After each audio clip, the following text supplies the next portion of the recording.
All right, well, let's get it started. Good evening, everyone. For those of you who I don't know, my name is Rick Blangiardi. I have the privilege of serving as mayor of the city and county of Honolulu, and I mean that in every definition of the word privilege. So before we begin tonight, we have the benefit and the blessing to have these beautiful children who are going to kick off with a chant. And these young kids are from the Ulu'ahe Learning Center right here in Kapolei, and that will be followed by a pule, and then we'll start to get into the program. But I want to just thank all of you for coming here tonight. It really means a lot to us. So with that, over to you.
Ulu'ahe. Thank you.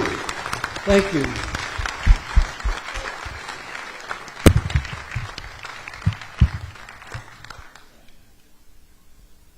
Absolutely beautiful. Now we're going to ask Pastor Dan Carranza to come up. He's from the Inspired Church of Honolulu. Dan, the floor is yours, sir. Thank you.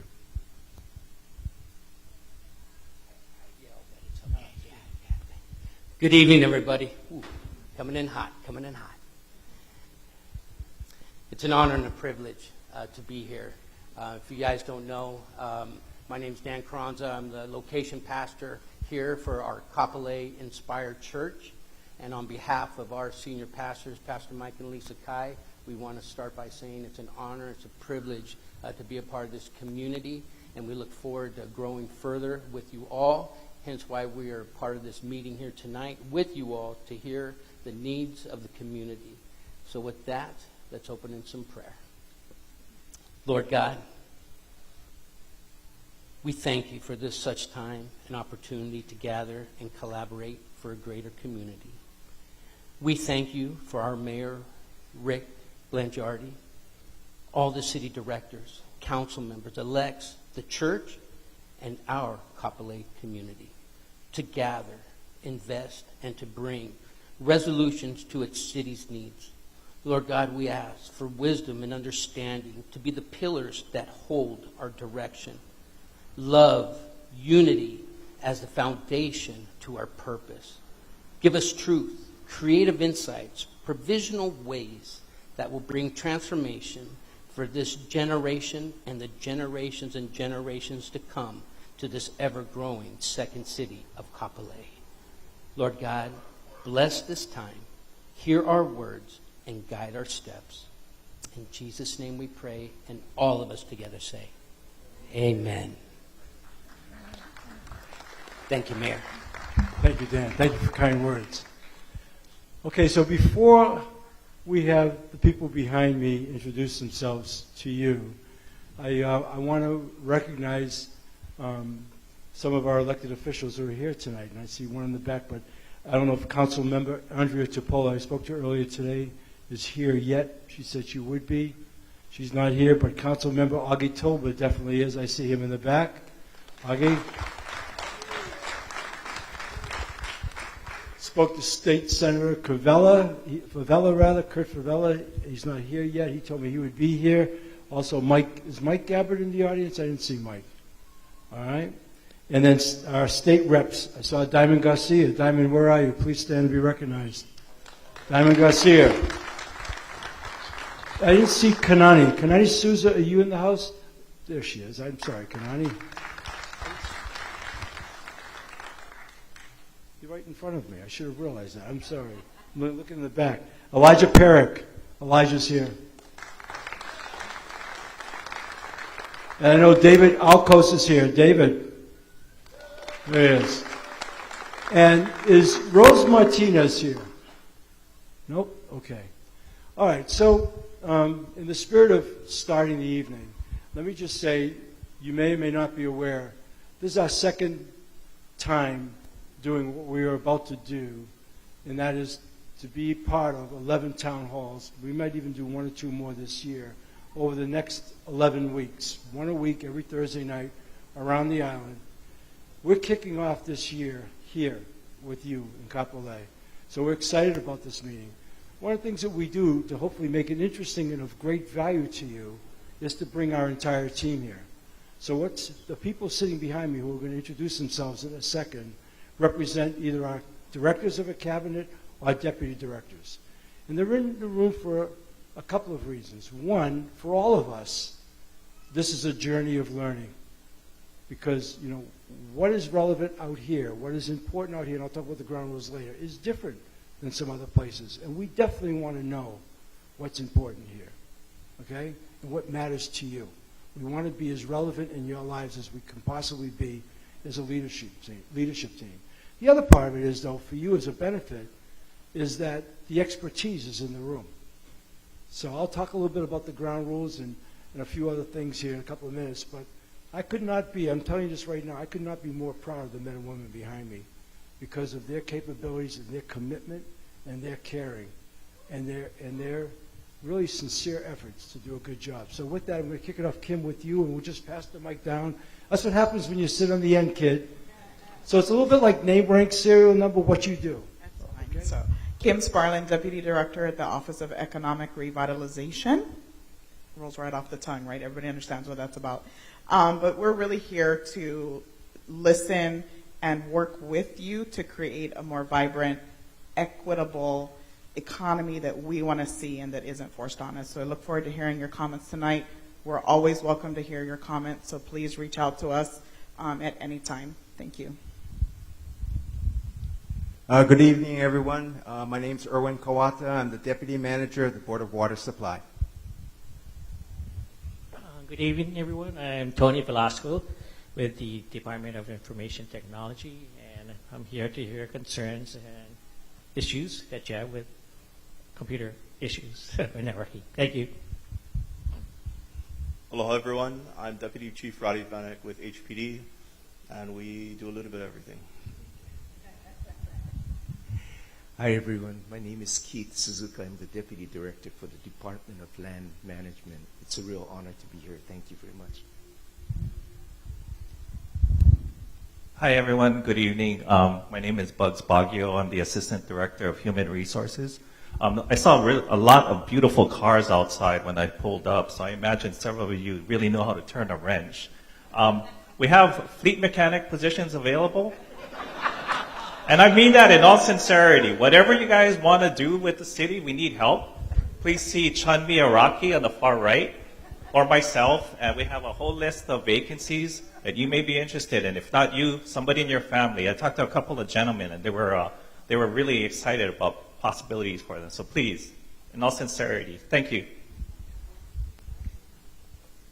Aloha and good evening, everyone. My name is Denise Iseri Matsubara, and I'm the Executive Director for the Office of Housing. Thank you so much for allowing us to be a part of your evening. Aloha and good evening. I'm Kevin Auger. I'm the Deputy Director of Housing for the City and County of Honolulu. Thanks for having us tonight. Aloha. Aloha, everybody. Ernie Lau, Board of Water Supply. Mahalo. Hi, everyone. I'm Kim Hashur. I'm the Director for the Department of Customer Services. Our department includes the satellite city halls, DMV, and public communications. Good evening, everyone. Lori Kahikina, Executive Director and CEO of Honolulu Authority for Rapid Transportation. That's HART, the rail. We are responsible for constructing the rail, and my partner here is responsible for operating and maintaining it. So any questions about the hours, the holo card, that kind of stuff goes to him, not me. And if you want to know what's going on in Dillingham, my partner here will tell you. But I'm Roger Morton. I'm the Director of Transportation Services for the City and County. Our department runs public transportation, not just the rail, but also the bus and the handy van. We're also responsible for traffic engineering, for bikeways, I know a lot of people are interested in pedestrian safety, humps and bumps on the road. That's us. We run the traffic signals. We do everything transportation in terms of public transportation or street engineering. Good evening, everyone. My name is Mike Formby, and I'm the Managing Director, and I get the honor of working with all the men and women up here. Thank you. Good evening, everybody. Krishna Jairam. I'm the Deputy Managing Director. Thank you all for being here tonight. Aloha, my name's Anton Krucky. I'm the Director of Department of Community Services. We do all the human services for the city. That includes public housing, work training, also elderly affairs. In addition to that, all of the federal monies that come in for human services, public housing and such we do. We also do homelessness and child care. Thank you for being here. Good evening, everybody. My name is Roger Babcock. I'm Director of the Department of Environmental Services. We take care of your sewage and your refuse. We also have lots of openings as well. If you want to be a wastewater treatment plant operator, heavy truck driver, engineers, we have a lot of openings. CS. Hello, everyone. My name's Andy Sugg. I'm the Mayor's Chief of Staff. And thank you all for being here. And it was great to talk to a bunch of you before the meeting and get to know you a little better.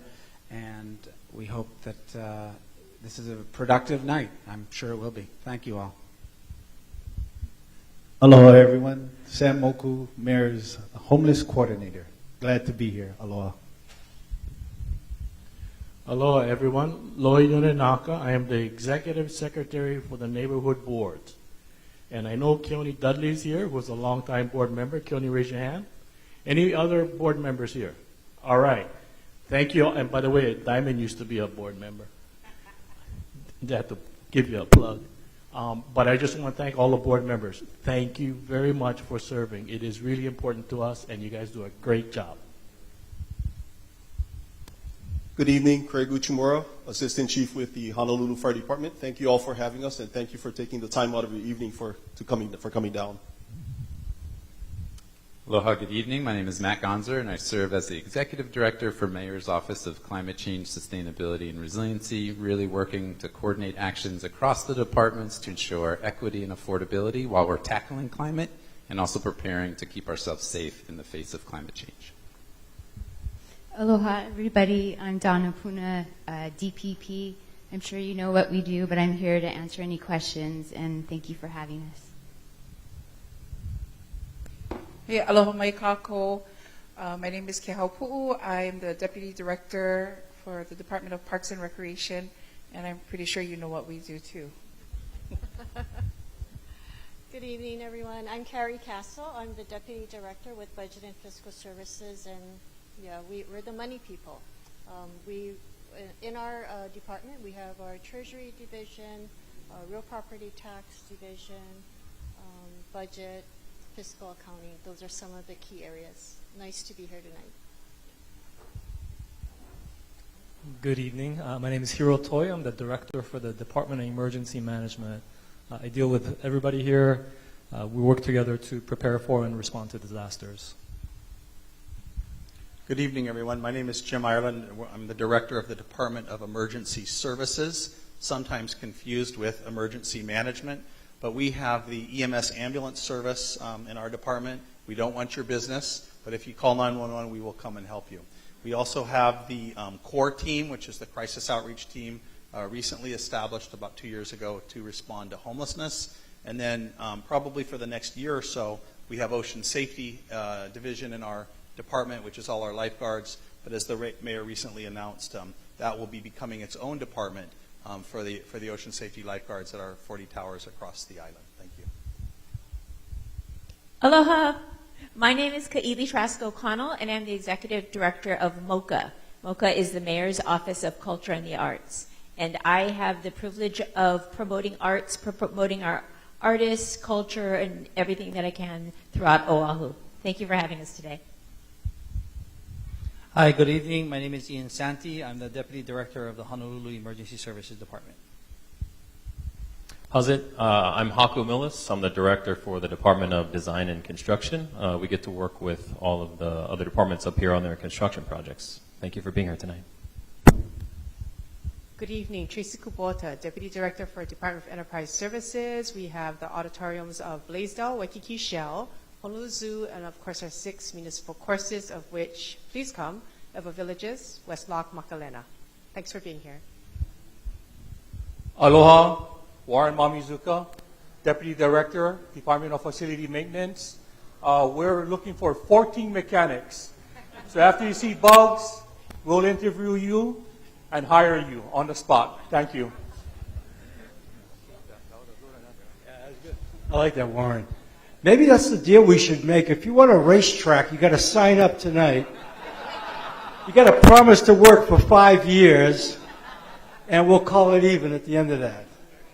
Look, thank you all for being here. Let me just say one more thing about this group, because they're an exceptionally talented group of people. Mike Formby is understated. The guy in the yellow lay up here said he's managing director. The role of the managing director is a little bit like being the head coach and the starting quarterback on a football team all at the same time. All of our departments report directly to Michael. And the effectiveness that we've had over the first 3 years that now we've been in office has been in large part driven by Mike and his knowledge and everything else that goes with it. So I'm very proud to have Michael up here. He has me up here with the microphone tonight, but the go-to guy in the city is Formby, just so you know. All right, so just a couple of things. And just, not that we have a lot of ground rules. Actually, we don't have any rules tonight, but I do want to frame it a little bit. We are going to encourage you to come to the microphone and ask us anything you want. We're not filtering anything. We didn't have anybody go through the crowd and say, give us your questions. Somebody on the side reading it going, we'll answer this, we won't answer that. We're prepared up here tonight to try to answer anything that you have on your mind, or anything that's of concern, or something we should know about. Now, just so you know, this is being televised live on Olelo Community Television. But it's also being recorded by us as well, because as part of the follow-up, we want to be sure that we have a chance to go back and look at what got asked, because one of the things I take a lot of pride in from last year is our follow-up on everything was really good. And we want to do the same with this crowd tonight. But that was last year, and this is this year. And a lot has happened in this past year, as we all know. So that's one thing. Secondly, we're not going to stay on one topic too long. I mean, I know the racetrack guys are here. We know that. We know we're going to talk about Market Kilo Drive extension. You don't have to hold up that sign. I know we're going to do that, okay? I get it. You know, we know some of the issues, and we're willing to talk about it. I'm not going to turn the whole evening into that. We're here, and the reason why they're here, across the board here, all of the leaders within the city, is to try to get as many questions asked as we can and provide as many answers. And also at the same time, on those topics, make sure we at least provide you with the best answer we can give you to where we are in this moment in time. So to that point, this is important. We're not here to pander, okay? We're not here to do that. We're not here to tell you what you want to hear. To the best of our ability, we'll tell you the truth, which means you can ask the question, but you might not like the answer. And for that, I'll somewhat apologize in advance. We will be civil, and we ask you to be civil as well. But we're here to tell you the truth. At the same time, as I said, a journey of learning, try to learn from you, gain insight from you, okay, on the subjects that you want to discuss. I think that's really fair. We want this to be, by the time we finish at 8:30, and we will finish on time, we won't go longer. We'll stay around afterwards, but I'm going to end it at 8:30. Hopefully this will be a really worthwhile experience for you. That's our intention here, and we want to cover a lot of ground. We're not here to make any speeches, all right? The only other request I have is that there's no need to form a long line, okay? Come up one at a time, stay in your seat, listen to people. We'll get to you. We will get to you. And if we run out of time at 8:30 and you have a pressing question, we'll still be here to answer it. Fair? Because I think that line takes away just that everybody's standing there. Now, even though I've just said that, and even though a bunch of heads have nodded, I know some of you are going to be tempted to do that. Okay? So I'm just telling you, this, you know, because people in the back can't really see and whatever else. Fair? Okay. All right. So with that, let's just kick it off with the first question. Who wants to come up first? Here we go.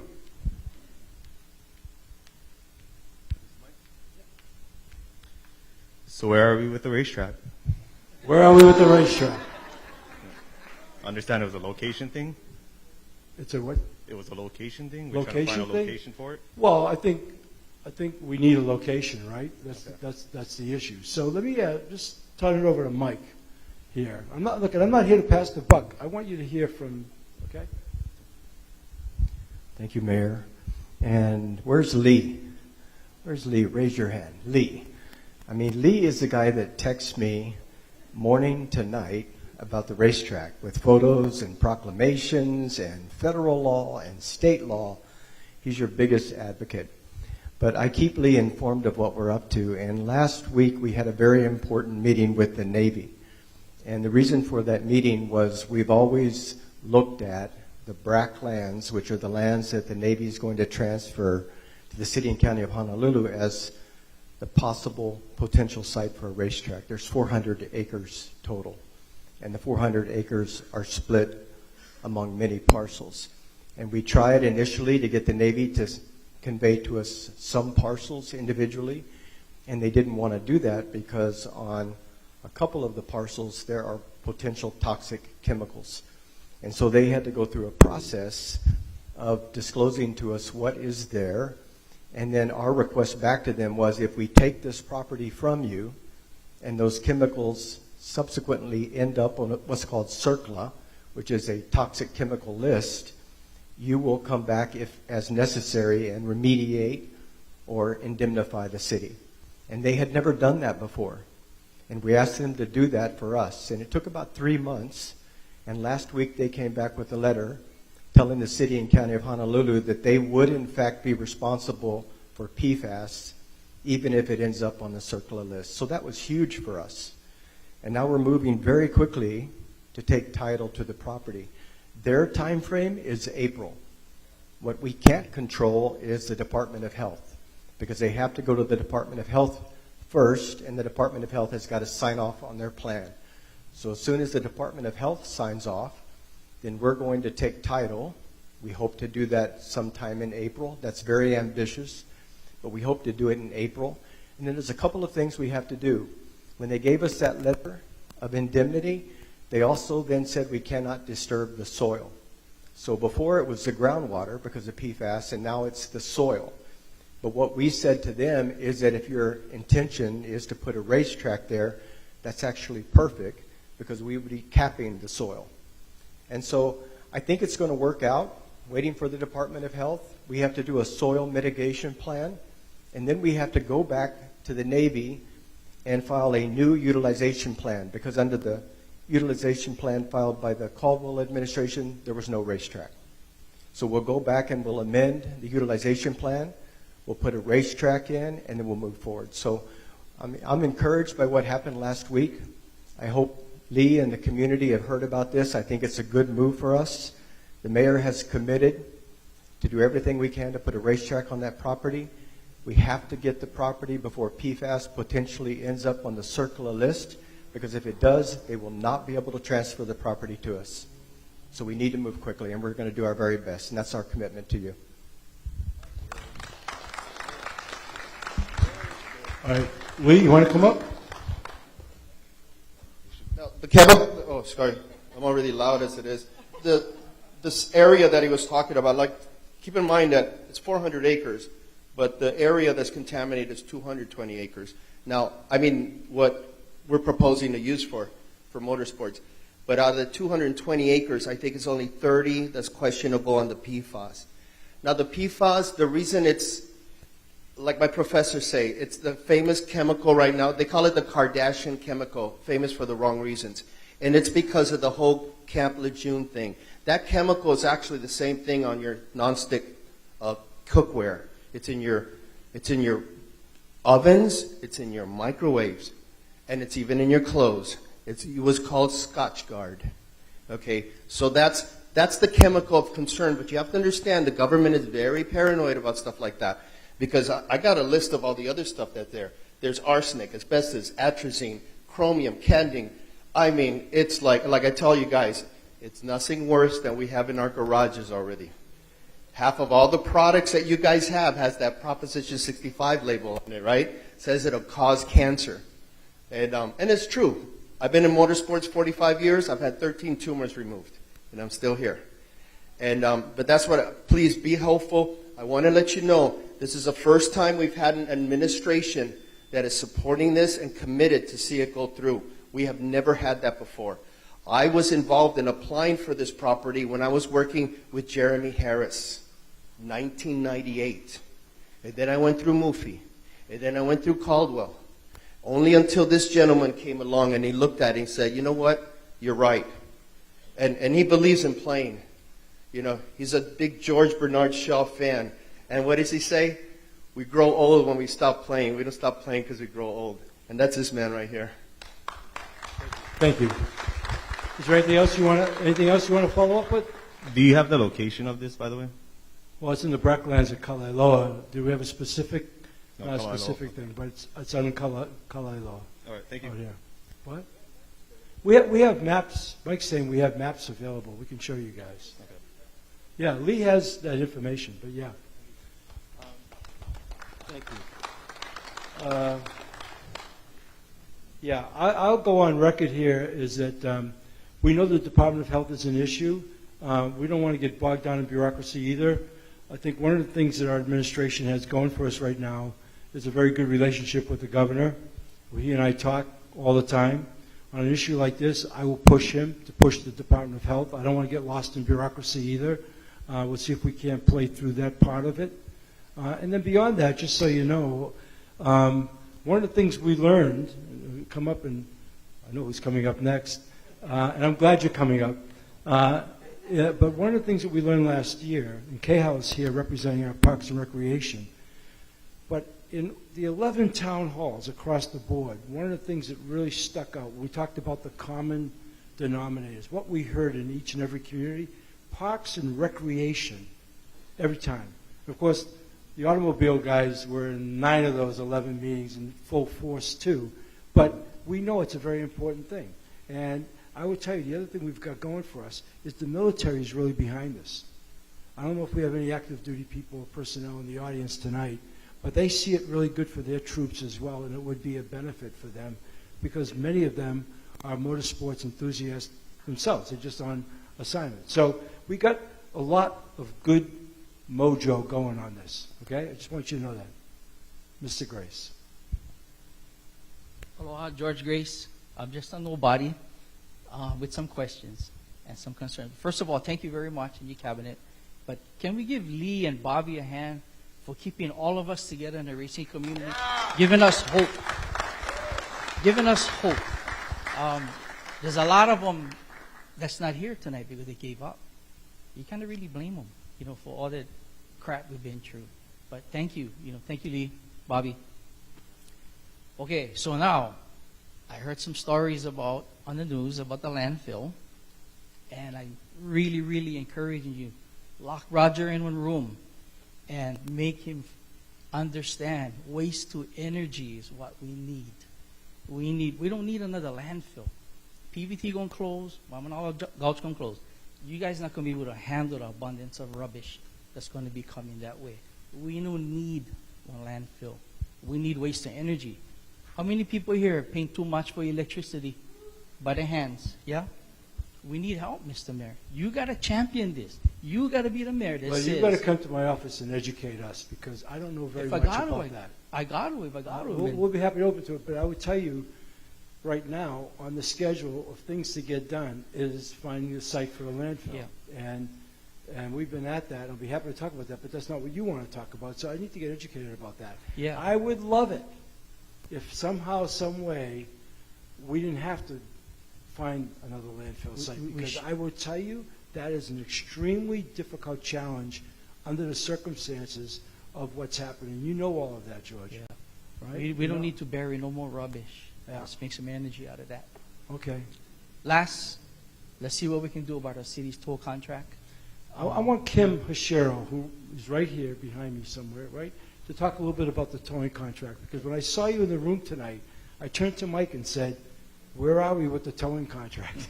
Okay. George has been very civil. He's come to my office. We've had some good conversations about it. So, Kim, here you go. Hi, thanks for the question. We understand the concern, and we have been actually spending a lot of time reviewing invoices, conducting our own internal audit, and we're looking for a solution because we understand that there's issues with the contract as written now. And so we're working through a process.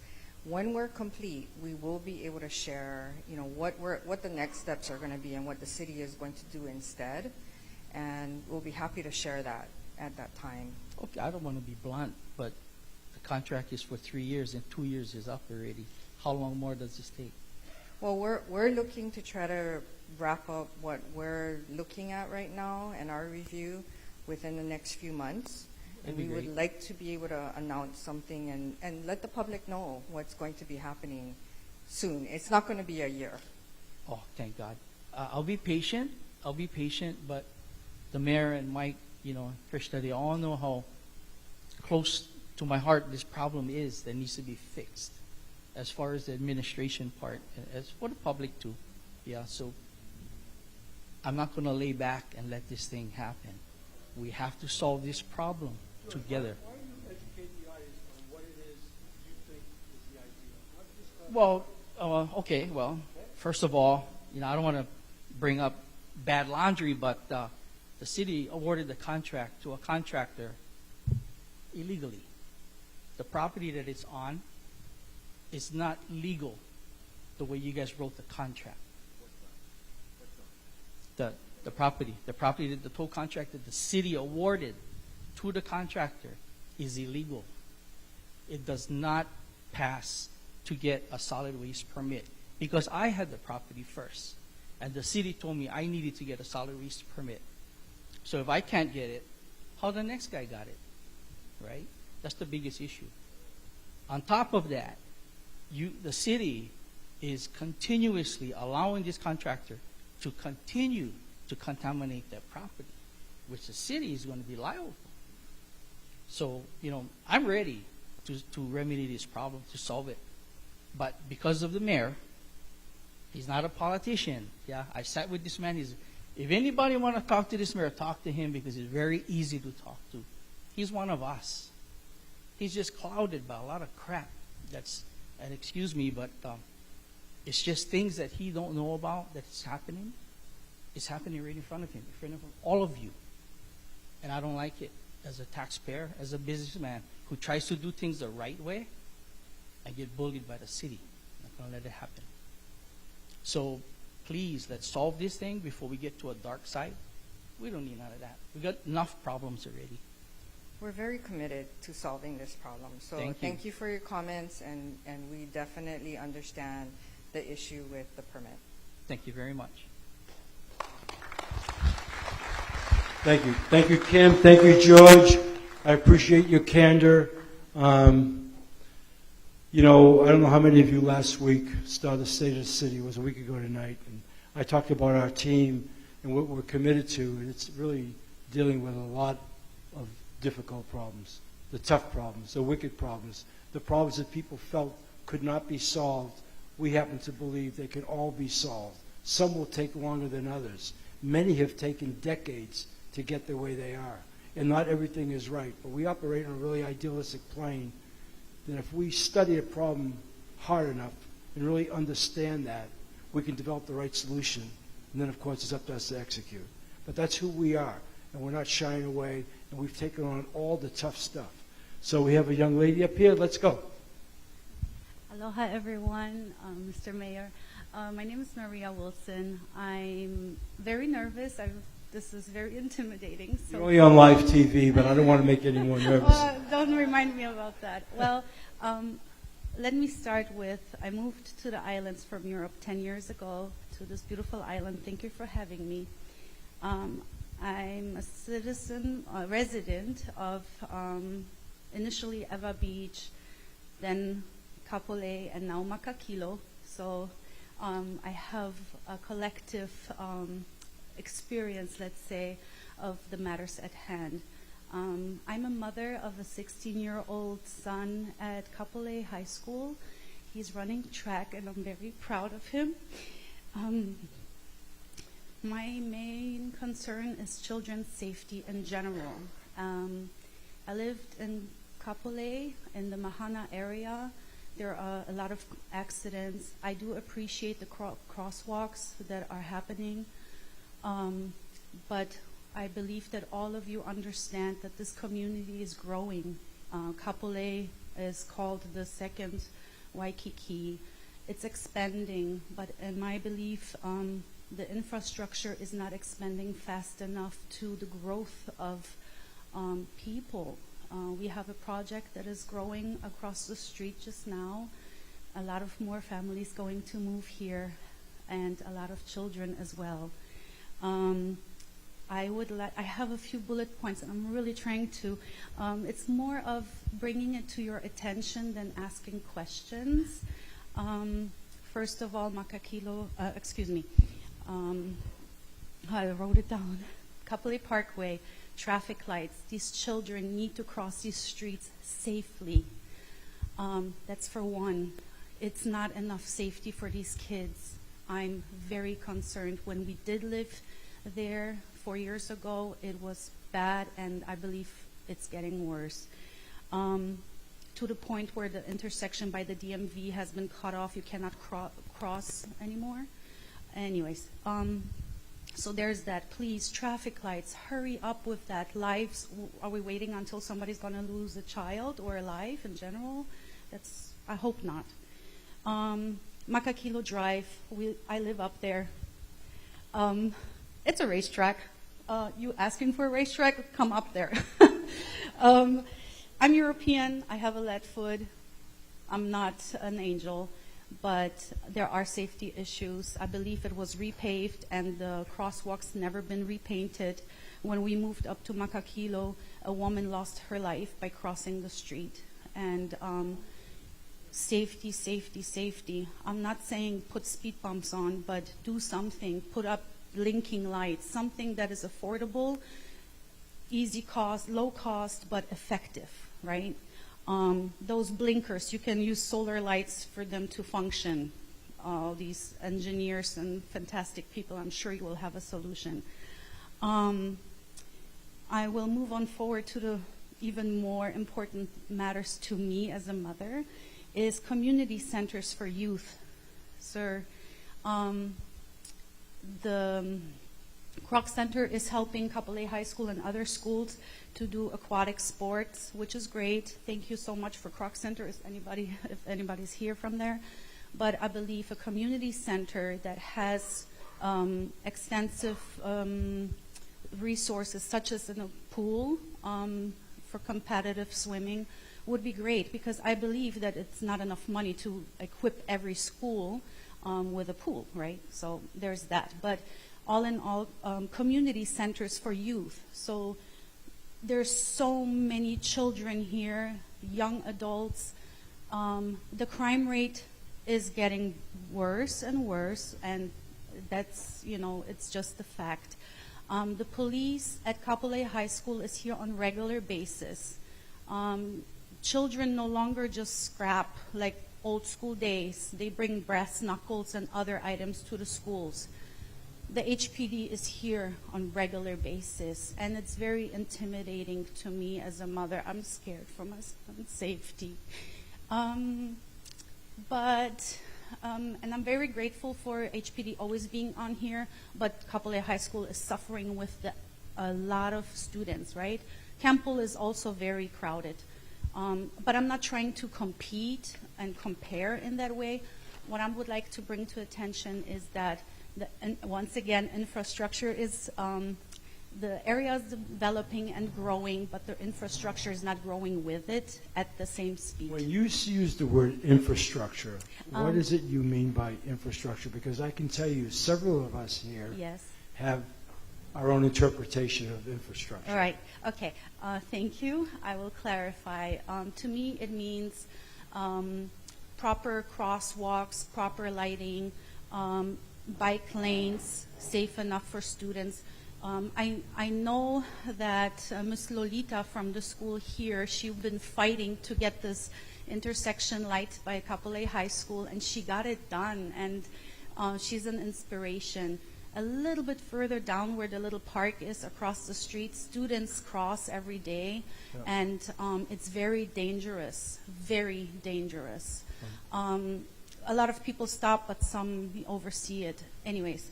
Okay, so... And again, community centers. Give these children and young adults and teenagers a place to go, and get them off the streets, get them, I know that the city has these, for spring break, they have these amazing programs that are free for children, right? Expand that a little bit more. I was always struggling to find something for my son who was above 12 years of age, right? Yep. Okay. And my very last subject that is very dear to my heart, my son runs track, and I just started educating myself about how can Kapolei High School get a proper rubberized track field. We currently have only dirt. Campbell High School, where there was an invitational today, they have a rubberized track. Mililani has a rubberized track. Waipahu has a rubberized track. With that being said, sir... It's not really a city deal, but I'm not going to pass the buck. Yeah. But it might be a community deal rather than say it's a state. And so, because I'm trying to advocate for safety, here's my thing. Kapolei High School has a very huge participation of students from surrounding neighborhoods, such as all the way even to Makaha. And I know that because my son is friends with some people from there. Nanakuli, Wainai, all of that. And these children, the parents work several jobs, both of them. Because Kapolei High School does not have a track, 2 times a week, the high schoolers have to travel to, this year, to Campbell High School to practice on the rubberized track in order to practice to compete. And a lot of children do not have the means to get there. And that is why, as we all know, the the school buses have been scratched. So Okay. now there's that. Well, first of all, I want to thank you for your eloquence. And for somebody who was nervous coming up here, I want to have a couple of people come up and try to address some of it. Yeah. There's no magic wand on what you've just talked I about. understand, and thank But you in the so much for spirit your of time. listening to that, I'm going to ask, first of all, another person understated up here is Roger Morton, who's our head of transportation services, which is, as he said, the bus, which he ran for more than 4 decades, our handy vans, now the operation of Skyline, but also knows a lot about traffic lights and is responsible. Roger. Sure. We are putting much more emphasis on traffic and pedestrian safety than we ever have in the department. And I'll cover a couple of things. I know first we do have a couple of traffic signals in your area that are programmed, just getting ready to put in. Beautiful. We are working on I know there's some sidewalk issues as well, trying to make them safe for our keiki. Most of our priority projects are around schools. That's where we put our emphasis. We have, over the island-wide, we have 800 miles of substandard facilities around schools, and we're trying to prioritize them. We obviously can't do 800 miles in a year, but we're trying to do like 10 or 12 miles per year. We have projects this time. You mentioned the crosswalks as well. One of the reasons that crosswalks have been removed, and they have been removed in several places where there are 4-lane highways, 4-lane roadways. Without some type of protection, our studies, our national studies have shown that unprotected 4-lane crosswalks lead to more injuries than if they're not there. Now when I started, I was just blown away by that and didn't believe it, but I've since gone back and I've looked at the literature and the science, and there's a lot of reasons. Like we could sit down and I could bring out some of the reasons, but what we need to do is we need to protect the crosswalks, and there's several ways we can do that. We can put in center places where people can be, have a place of refuge if they have to. We can make the crosswalks. We can put in raised crosswalks.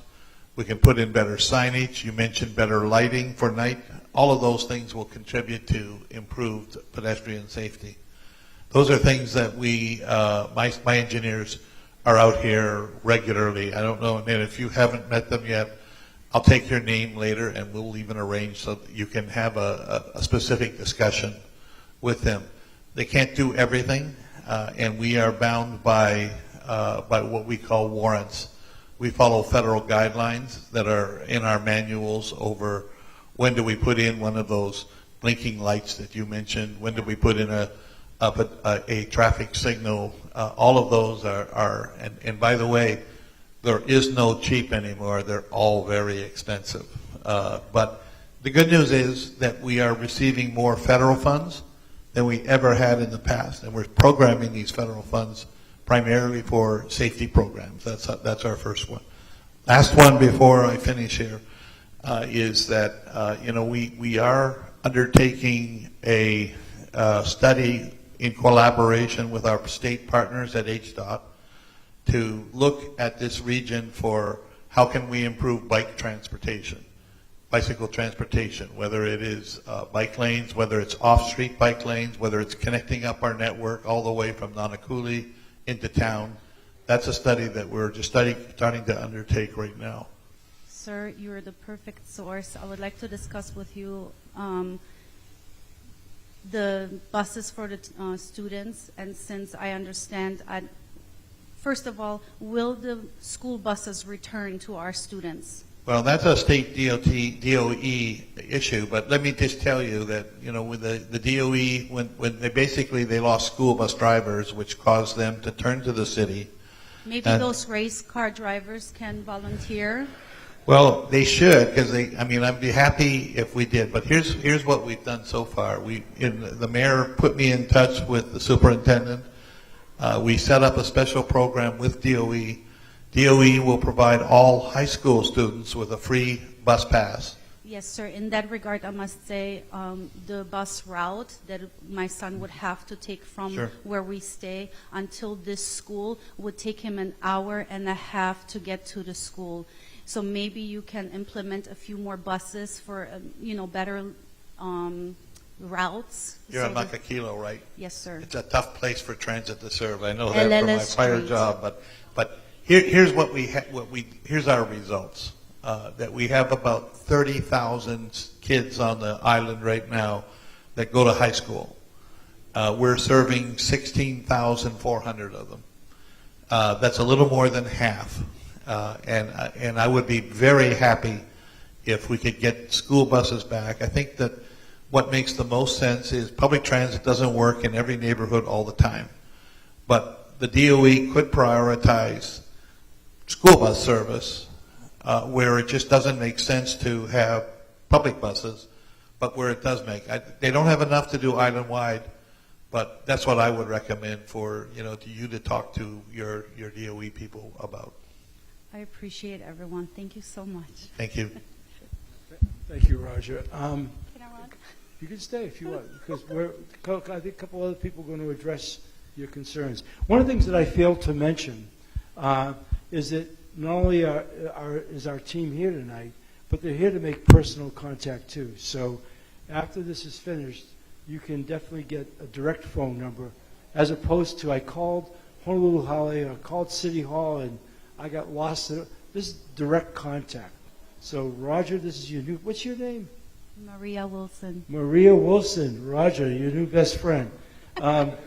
No, but we'll follow up. I What's actually good, want- Roger? I actually want Diamond Garcia, who actually, Mike told me something went on, and maybe he could report too from the Actually, state. if I may just chime in, I know that Mrs. Souza submitted a bill that died in the chief of finance office, and I did reach out. I know that you guys returned my call, but I'm just getting started. We're Okay. going to get this rubberized track. The public schools need to get their money. Yeah, but a lot of times, though, that can happen in a community too, but there's a lot to that, go ahead. Thank you, Mayor. Just a quick update. So just today, House Resolution 45, which I introduced, passed the Transportation Committee, and that resolution called for speed mitigation right here on Kapolei Parkway. Unfortunately, Kapolei Parkway is still under state jurisdiction, so the Department of Transportation, not Roger, but Ed Sniffen, has agreed, and they're supporting that resolution to install raised crosswalks and speed signage and get that crosswalk. When Kapolei Parkway was repaved, they did not repaint the crosswalk again. So, and you're right, kids cross there every single day. There was a kid 3 weeks ago, young girl, 14, who was hit by a car. So it's time for a crosswalk, and please support House Resolution 45. Thanks, Mayor. Thank you, everyone. Thank you. Yeah, one other thing, and actually, Kay Howell, I'm going to call on you as well as the Deputy Director of our parks.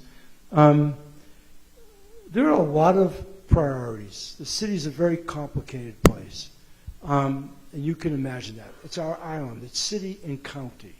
It's not just in the urban core downtown. This is as much of part of that as, but above all, the overarching priority is public safety. And the definition of that comes in many, many ways. All of what you just talked about, Maria, in the spirit of public safety, believe me, is on our radar screen. I'd like Kay Howell, if you don't mind, briefly to come up and talk a little bit about the youth centers, because we do have a void there. We recognize it, and it's not just here. Thank you, Mayor. So, hi. So I did want to share, we call them our recreation centers, where we have maybe multi-purpose buildings, gymnasiums. So the last one that was built, within this community is Eva Mahiko. So we have a gymnasium, we have a recreation center there. We also have a rec center up at Makakilo. We have a tiny swimming pool up there as well. But we recognize, and that's something that, this administration and Laura has said, is that we've seen the largest population growth here on this side of the island, Eva, Kapolei, but our facilities haven't necessarily grown over the years, with the people. So some things that we do have going on, I'm looking for Haku because he might be able to help me. So for Kapolei, Kapolei Regional Park. That park was intended to be more developed, and so we are working on a contract to do some outreach with community, because we want to make sure, the plan that we have was from the 90s, I believe. And so the plan is to come and do some community outreach to get input on what we want to develop there. So we're working with the Department of Design and Construction, a contractor, and so that's happening. I don't know, do you know where that contract is right now? But it's going on. Thank you, Kale. So we are working very closely with the DPR. We're in scoping right now, and so it's really going to take a little bit of planning before we reach out to the community. Your input is going to be very important to figure out what we want in this park and where we want certain things. And so look for that to come out later this year. But we will be reaching out about that. Thanks. I know she mentioned youth programs, so we do, we have programming that we offer at these centers during the fall and spring. So, go to our website, check it out. It's intersession, so we do have some programming around the island, and in fact, we have a program that's for District 3. So District 3 includes Eva and the Leeward Coast, but it's called Tomorrow's New Teens, and they're doing a camp out at Kualoa. I believe they're there tonight, right now. So we do have programs. We are wanting to expand and do more leadership development. We had some FRF funding that's helped us to do that. So we are expanding. We want to serve our youth, and we want to do good. Thank you, Kehao. One of the things about city life or being in the government is people talk in acronyms. So let me just, not to insult anybody, Roger said HDOT. HDOT is the Department of Transportation at the state. Kehao just mentioned, Haku just mentioned DPR, that's Parks and Recreation. We'll try to speak in English so everybody gets it. What? You said, no, he said DPR. You said FRF, Federal Relief Funds. Federal government. And as Roger said too, one of the things that we're being challenged by, and it's a good thing, is there are a lot of federal monies available. And historically, the city has not been really aggressive there. We've had a number of meetings with Congressman Case, Senator Schatz, Senator Hirono, and certainly Congressman Takuda about helping us, and they're encouraging us. There's been a lot of money in Washington, and so we're being more aggressive right now at trying to get those kinds of monies for the very reasons that got mentioned here tonight, just so you know. So aloha, Tara Rojas. And last year I went to your town hall as well, and I was by Zoom, the Eva Beach Neighborhood Work Committee. Right now I'm here, I'm going to bring up my issue, but I also wanted just to say I'm also in, right now, the CRI meeting. So if you don't know, this is the DOH with the EPA and the Navy and the community representation initiative right now from 5 to 8. So they're trying to, get the EPA and the Navy to stop kind of pointing fingers to be able to issue a water advisory, because the Navy is saying, no, I'm waiting for the EPA. The EPA is saying, I'm waiting for the Navy.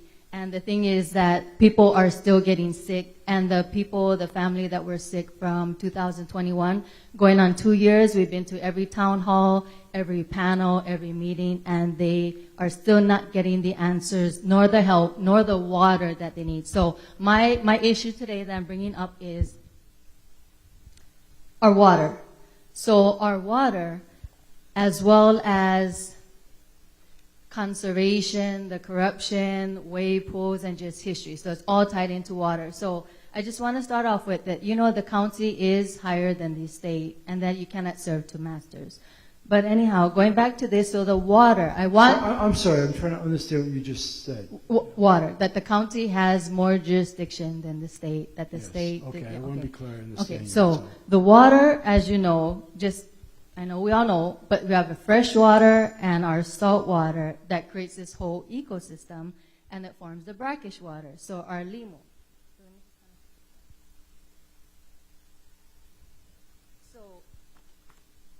Our limo, we need it. It's a food source.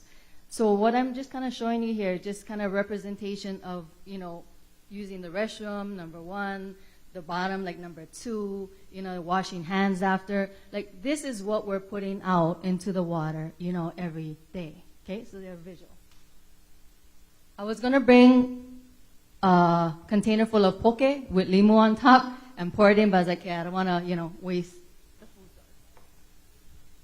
So why am I bringing this up? Because in Oahu, as we all know, I didn't know until I saw on a page that they shared the history of kaka'ako. I didn't know. I mean, it would make sense that, all of our waterways are full of limu. So kaka'ako was full of limu. Is there any limu now, and would you eat it? Waikiki, the beaches were full of limu. Is there any now, and would you eat it? Why am I bringing this? Because I'm in the Ahupua'a here of Eva Beach, the motherboard of limu. And our Honolulu Ahupua'a is threatened at this moment in the water crisis with the Navy's contamination, in addition to the wave pool. So my question to you, and I want to bring up is, we have that Waikai, that first wave pool.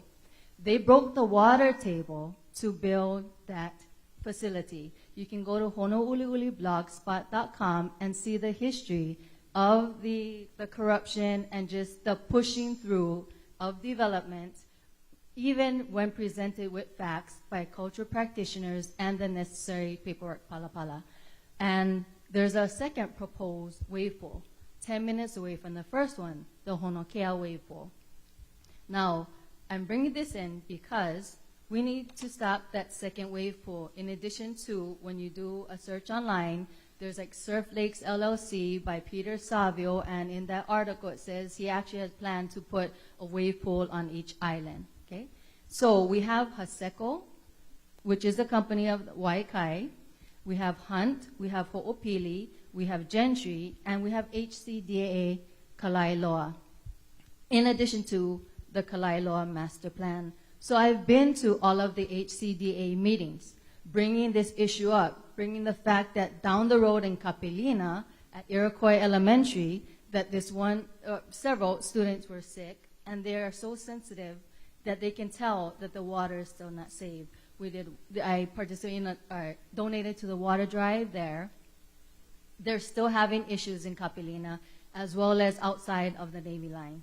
So why am I bringing this up again? Because we know the effects of overdevelopment, the limu being decimated.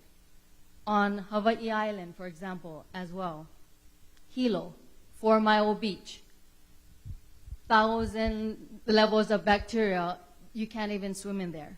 Kona, there's a sewage lawsuit right now because 1 million gallons of sewage is being pumped into the ocean. In Punalu right now, where there's still a current sewage spill, and they're still standing up to protect Punulu'u, that there's a lot of issues happening right now to preserve Hawaii as it was. So my question to you is, Haseko, Hunt, Ho'opili, Gentry, Navy, the Marines, the Army, there's issue with lead contamination in our kai. So our kai, our vai, our Honouliuli Ahupua'a, and our Hawaii, we need to stop. When is the people over profit going to prevail? Because I spoke in every meeting and not being listened to. HCDA Kalailoa just amended the permitting to plan for the 51 cabins that would be part of that second wave pool. So look, when you start talking about Apua'as and HCDA, you're talking about the state. So I want, but I have to bring it to I heard you. So I couldn't help but notice that Ernie Lau, when he got introduced himself, got a few rounds of applause. You've got the guy on the island to talk about water, and his deputy Irwin is here tonight too. I'm going to turn this over to Ernie right now to address the issues that are relevant to us so we can do something about. Fair? Right. Okay. Yes. And mahalo, and Ernie, I did see your article from the first wave pool where you said it was a sore spot for the community. I know from the last year's town hall you said you were going to watch out for that second wave pool, but there's just overdevelopment, overuse of our water, and I know I spoke with the rep at the Eva Beach Neighborhood Board meeting about how, you're not to do anything, but again, it's just our water is being compromised. In addition to the, if you didn't know, in Gentry, there's a 15 million gallon water leak that's been happening every month for the past 5 to 6 years, and they can't find the source of that leak because it's in the private Gentry homes. Thank you, Tara. You got many questions or points made. I just want to say, Olekavai, water is life, and you're absolutely right. We need to protect the water. And our community depends on the Aina and the Vai being whole and safe. So our approach, Ahupua'a, is the right approach toward looking at taking a more holistic approach to water management, management of the lands.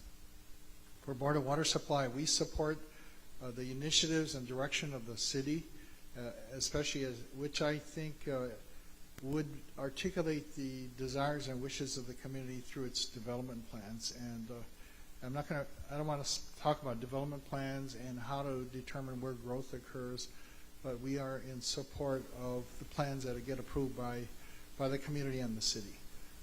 One thing you said earlier, that the city is above the state. Actually, it's kind of the opposite. In Hawaii, state government is the superior or higher level of government. And then the state, they created different counties, different jurisdictions. So the county is actually at a second level below the state government. So we have to comply with all the state laws and requirements, and also the county ordinances that can pass by the mayor and the council. So when it comes to wave pools, that's a sore spot for me too. I know we already have a water park that's been around for many years. I've been there myself with my family. The wave pool at Haseko, developed by Haseko, they actually got their water meter 4 years earlier than the wave pool was even thought as a project. So they already had their water meter, and that's one that we encourage them to practice water conservation and to use only what they need and no more. The second wave pool is actually within the Kalailoa area, which is under the state's jurisdiction. HCDA, Hawaii Community Development Authority for Kalailoa. And that's on its own private water system that is not served by the Board of Water Supply. I don't have any control over that. One thing that I have, and if there are any developers in the room and they're watching by television, please don't panic, because I think what we need to think about is we need to have places where people can live and thrive in communities. And we need to have affordable housing for our keiki, or they're going to move away. We need to have places for people to live and to thrive and to have community infrastructure. And that does take water resources to do that. So my challenge, and I'll be talking to developers, is can you do more to conserve, to be more efficient on your development so you use less water? Also in the EVA community, look at using recycled wastewater. So what Roger would treat at the Honouli'uli wastewater treatment plant, use that for all irrigation within your projects. Use water even on site. Recycle it on site, like gray water reuse, rainwater capture. Although I know I grew up in Eva and Waipahu, and I know not always having a lot of rain in this area, but capture whatever rainwater and use it on site rather than letting it run off into the storm drains and into the ocean. Treat it as a resource, water of all types. And that's what we at the city are doing. We're taking a one water approach, Tara. So I would challenge our developers, and I'll be talking to them, to do more about using less. What do we do, though, when we are listening to the CRI and the fact that we're in the water crisis and that they're still not getting water until we have no water to even use, then it becomes an issue. So the fact that, especially the shoreline, we don't have limu, you don't have an ecosystem, and so what can we do at this? I can't speak to the limu, and I actually used to pick the limu in Eva Beach myself when I was growing up with my family. But we see the effects of the overdevelopment and just the fact that we need our water. Yeah, I can't talk about limu. I'm sorry. not a limu expert. Yeah, I spoke to Uncle Wally. Uncle Wally. Exactly, but the Uncle thing Henry is, too. things keep getting pushed through, whether on the city, county, private. It's the fact that it's just going to keep going until you get to a lawsuit. For example, what's happening in Kona, and then you can't even swim in the ocean in Hilo, and you have no limu on the beaches here in Li'ewa, Waikiki, Kakako, and it just goes on and on. So I've been to DLNR, I've been to so many meetings, county council meetings, the county level, and we just see the level of non-importance to really preserving what we have. Mahalo, Tara. I'm going to say this on behalf of Ernie. Thank you very much. I don't think, as a result of what happened at Red Hill, a city and county anywhere in the United States could have been more proactive, have done more than what this man and our Board of Water Supply has done. So I hear you. I hear that litany of woes, okay? I'm just telling you from an operational standpoint, as Ernie said when he first got up here, water is life. We get it. We get it as well as you get it. And I want you to know that, okay? So I appreciate your words tonight. Not lost on us. I wanted to introduce our host tonight, Randy Gordon, who I finally saw back in the room. Right? Have I get that right? Thank you, Vice Principal here. Did I say it right? Yes. Thank you. You stepped out before. I just wanted to thank you to be able to come to this center here, and that's where we're going to have our meeting. So, sir, you're up next, I think, unless you just want to stretch your legs. But, okay. Hi there, Mayor. Hi. I'm Michael Ferreira, and I'm the elected Transportation Chair for Makakilo Kapolei Neighborhood Board. I've worked in civil engineering for the Department of Defense and currently work for the state with certain projects. And I want to thank all of our officials and administrators and our mayor, and especially our constituents from my community who takes the time to come here. I also have one of my committee members, Frank Gennady, I see in the audience. Makakilo Drive is on the second city plan. And if you take a look at the timeline, this isn't a project. I need to get a commitment where we form a partnership. We got together a few months ago. You went out and took a look. I remember you very well. Certainly remember Frank. I was pleased to see him in the audience tonight. Hello, Frank. And he's been working on this, well, since I think we have a commitment. I think that we need to buy Grace Pacific Road and fix it up, okay?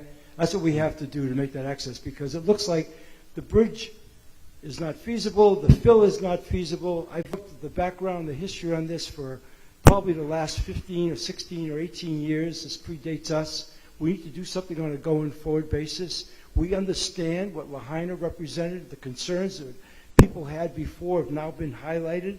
And the only remedy I see in the offering, I thought that Councilmember Topolo was going to be here tonight. Oh, she is here. Great. Andrea, we asked you if you'd just to be here as a resource if we need it, because I missed her earlier. Because we've talked about this. We know we need to do something. Well, the fill plan with the SHPD, that's a state agency. We're working on projects right now where there's ditches all over this island, and projects are being done. The SHPD is providing the approvals for us to be able to do these projects. And so when we say we hit a bump because of cultural artifacts and things like that up there, and that's going to stop the project, one of the things that I'm finding that we don't have that I thought we had was a project manager. And when I thought RM Towell was the one who was kind of running this and had an end game and that type of thing, we don't have an end game. And looking at the timeline and all the shuffling and things like that, I want to see a 36-month plan where we get an anchor agency to steer this. We need a project manager. The need is there. I've got 20,000 people living up on the hill, and most residents agree. And the neighborhood board needs a rep to come out to our meetings and give us a progress on a regular basis. Okay. Those are just some things that this just keeps getting, the can keeps getting kicked down the road. And it's time. It's really time. And I keep getting elected by my neighbors here because they expect me to go out and be able to get things done. And I'm a volunteer. I get that. I advise the city council and you and everybody else. Right. But I'm kind of their voice. They come out here tonight, and in the meantime, I go on Nextdoor and things like that and read up on everything that everybody's frustrated about. I bought my house 23 years ago and was told once they get built out, they're going to put the extension through.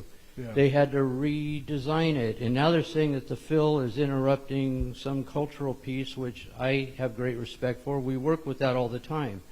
Sam's Club and Walmart downtown is built on a cemetery. I mean, so these things can get done. It's just that, you know, listening to ambulances and things like that, there's people having heart attacks, strokes.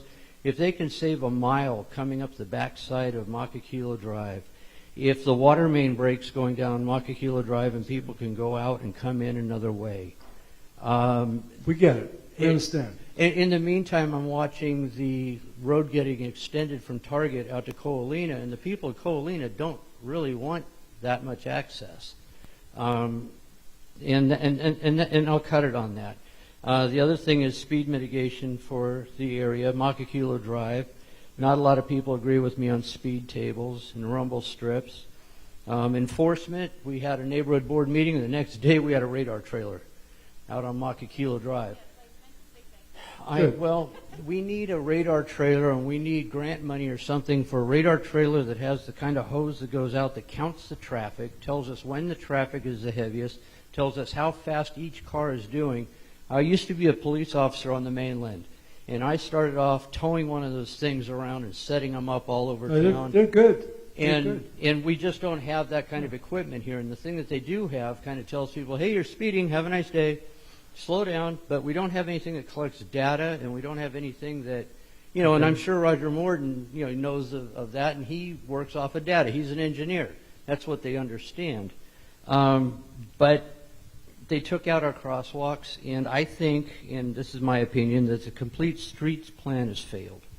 West Verstacke, that was his thing, and he said, well, because nobody's using them, we're going to take them out.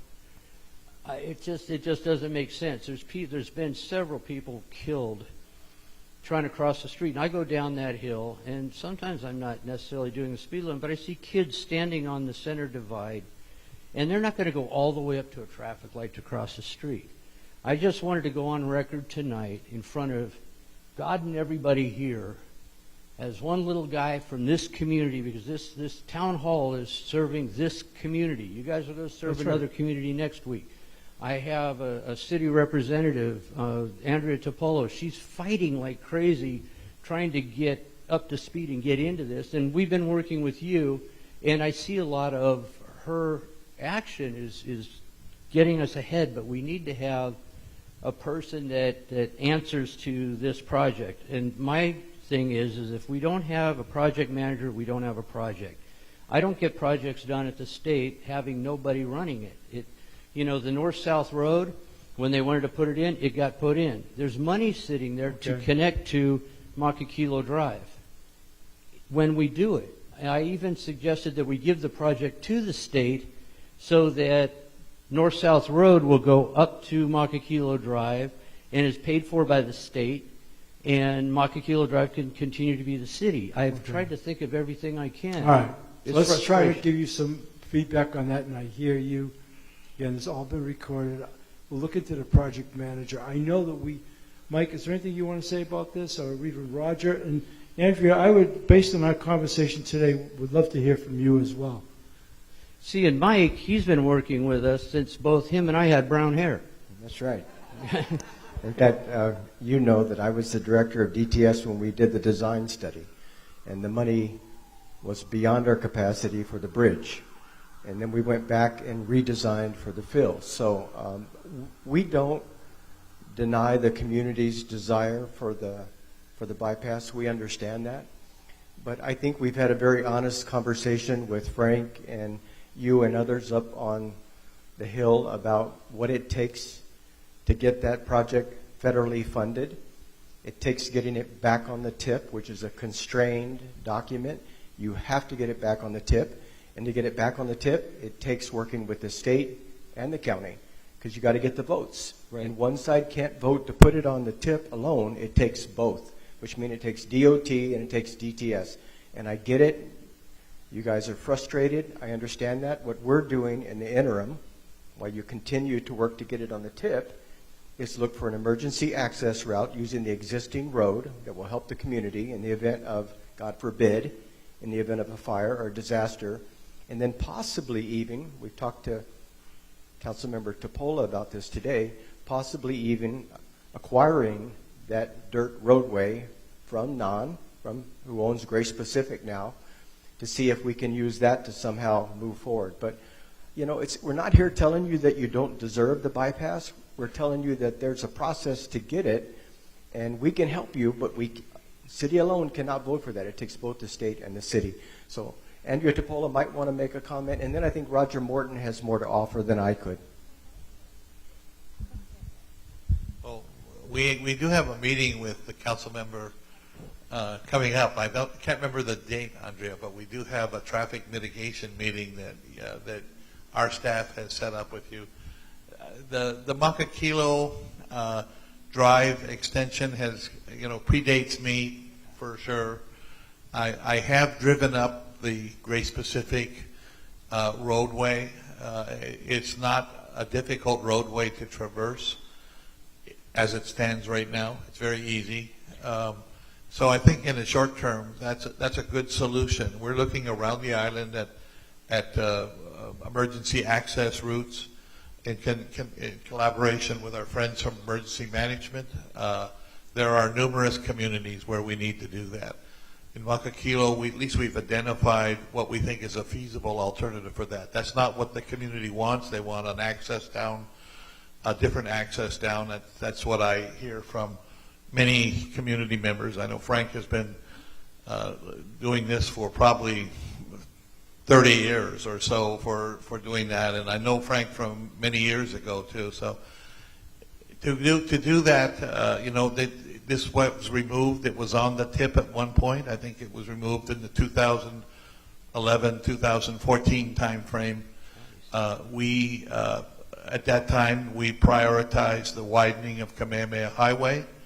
Farrington Highway, and also the widening of Salt Lake, which are not inconsequential. They're $100 million plus projects that we're doing. So the city does not have the resources to do Makakilo without the injection of federal funds. There are federal funds available. There are lots of projects. They need to be prioritized if we were to do anything like that. And the costs do keep going up. I know the cut estimate was probably back in 2018, 2019, I think the estimate for construction was probably $60 million. That did not include designing. It didn't include planning. It didn't include land acquisition. It's construction only, and it was a ballpark engineer's number really at that too, because it's a pretty substantial bridge or fill option if we were to do one of those two things. But as the managing director said, that we haven't. But the Makakilo Drive extension remains on the long range plan at UMPO. It's not on the short range plan, which is a 4-year plan, the TIP plan. But in order to get on the plan, the way it works is that all the policymakers need, we know how much money that we can estimate are going to come in through our federal sources, through our county taxes, through our state taxes, and that's a known number. And then within that number, the tip is, managing director said, it has to be fiscally constrained, so all the projects cannot exceed what the estimate of the amount of money that comes in is. That's what's called fiscal constraint. And that's not to say that it won't be done forever. I think at the beginning, it was really the developers who should have put this road in, but it was not done that way. Well, and they got off the hook for it too. Yeah, I can't speak to that. I think that was back in the 2000 time frame. But, we are where we're at right now, and I hear what you guys are saying. Well, and plus too, there's never been a time when we've had this kind of money available from the feds. We've got this Build Back Better policy going on, and we're seeing projects around the island saying this is where the money came from. And I can't think of another time that we could get this done, except for now when the Fed is putting up this much money. So, Well, we won't speak for them. Is anyone here from congressional offices? See, that's what I'm saying. So, like, that's what we need. I think nobody can feel the pain of the West Side like people from the West Side. I'm just saying, we have roads that are close to us. We have no access roads. So, this is a sheet, the same one that he has. But basically, we had a town hall about the Makakilo Drive extension, and I just summarized it into one page. So you could see the timeline. So the funding for the bridge option, or the estimate, was $95 million. And the estimate for the fill option was $60 million. Then they went to a wall option, but that's when they found a piece of the Waiahole ditch. So for those of you who are like old school in that area, that Waiahole ditch used to bring water down right where the quarry is right now. So once they found that piece, then there was no filling it in. The Native Hawaiian organization that stepped forward wanted to preserve it. SHPD didn't want it to happen, so that's how it all kind of died. Long story short, the three parts that I put on the back of this were the possible paths forward. So one possible path, having an emergency access road through Pueonani, which is a parallel street to Makakilo Drive and connects up with Grace Pacific. Second possible path, the Grace Pacific Road could be acquired, and then it could be permanently open, which only takes about 8 minutes to get from there to the freeway. The third path would be try to fight to get it back on the SIP tip. So can you raise your hand if you'd like a copy of this? Okay, so I'm going to start passing this out to everybody. But long story short, no matter what part you live in my district, we need emergency access routes. That's what everyone deserves. You deserve to be safe in your own community, and we're going to fight for that. So thank you. thank you, Andrea. Thank you very much. Okay, we have only 35 minutes left. I came at the outset, time goes by fast. We want to handle a lot of things, so I'm going to ask anybody coming up, we just try to keep the topics brief so we can get in as many as possible, okay? Thank you.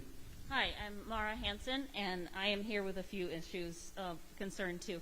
I came to address some of the things that Maria already covered, because I also live up in Makakilo, and daily I nearly get hit by cars because I live on a street at the bottom of a gulch, right before a bridge. Okay. And so I've got traffic coming downhill both ways. It's 25 miles per hour because there are driveways and condo complexes that go right onto the street. But it's 2 lanes with no parking on, going each direction, with no parking on the side. So does that say 25 miles per hour to you, especially when you're going downhill? It doesn't. There's no marked crosswalks either.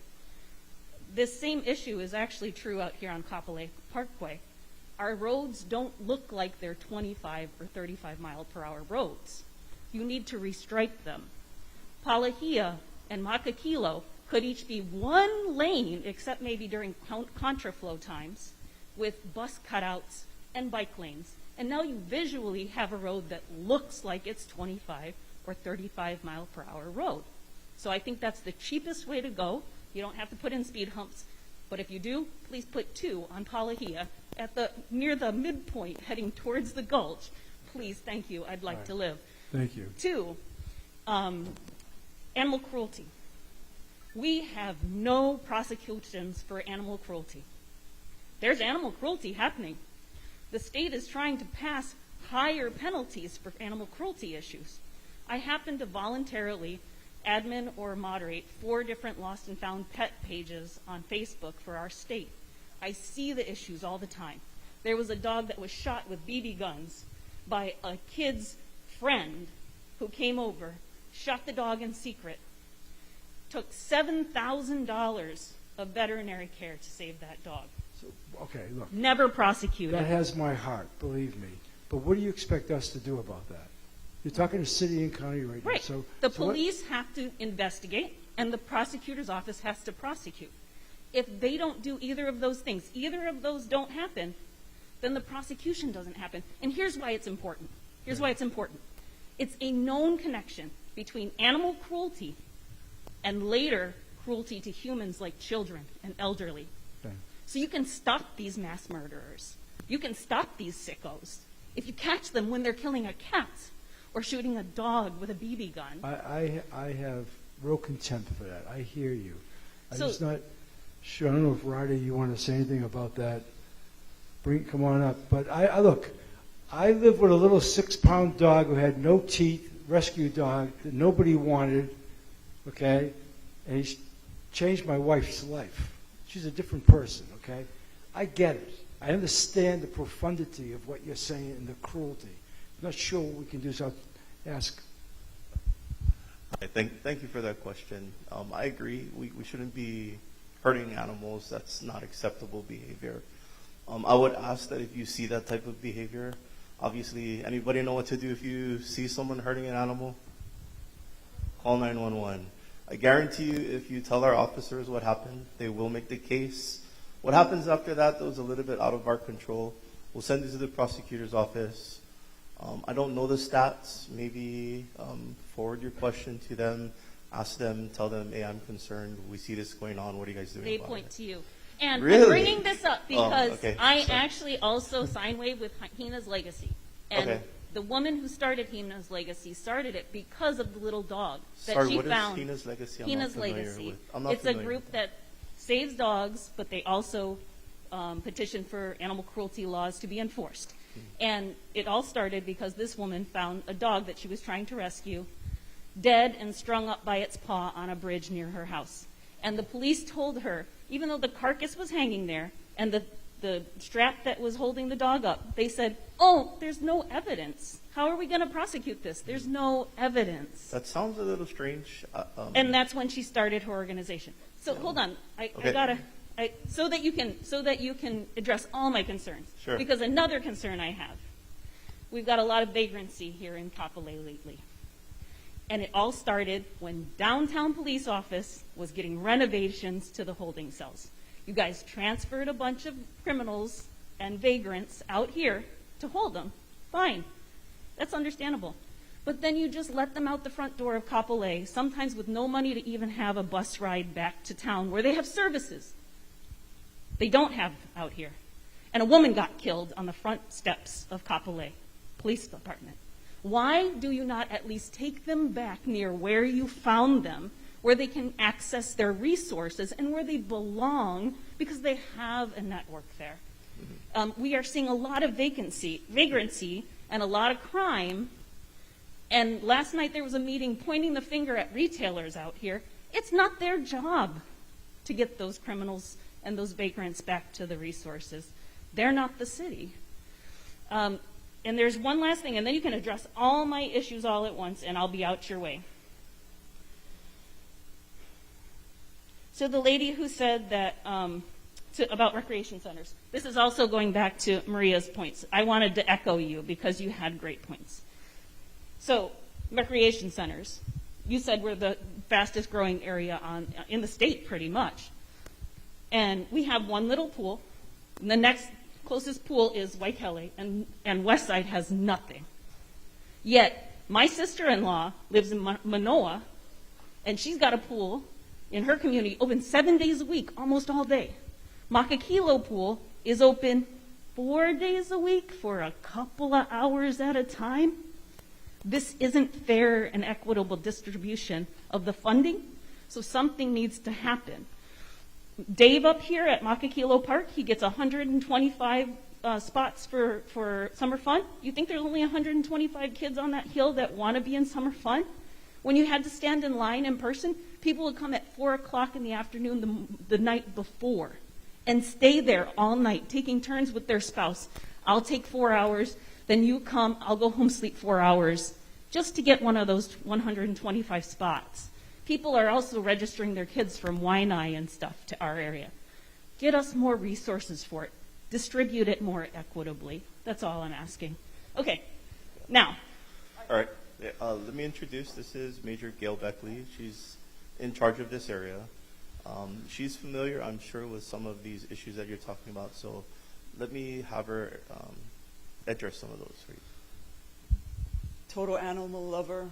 So I hear you on that, but I just wanted to help out the chief here in regards to that particular case that you're talking about. We did make a cruelty to animal case. We definitely wouldn't say, we don't have any proof, but it is a hard case. That particular case is a hard case to prove without physical or witness kind of evidence. And in regards to that pellet gun case that happened here in Eba Beach, we did make an arrest with that case was forwarded to the prosecutor's office.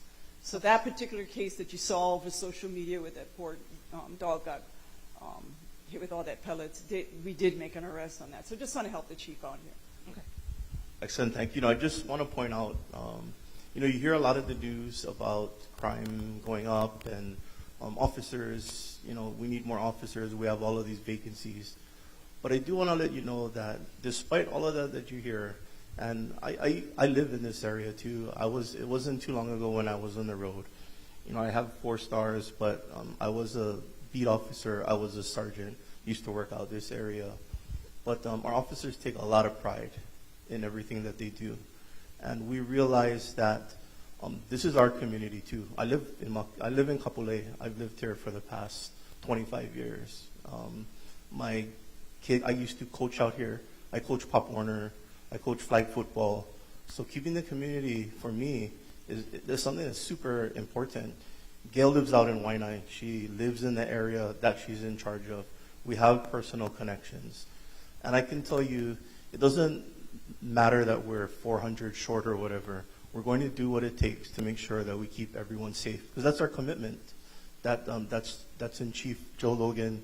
That's in his strategic plan.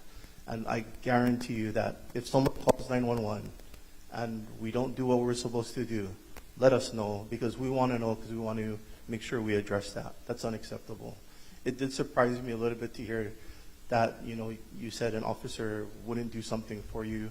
There are certain things we cannot do. We cannot solve everyone's problems, but we do want to make sure that we are doing our best to make sure, because like the mayor said, that's a high priority, is public safety.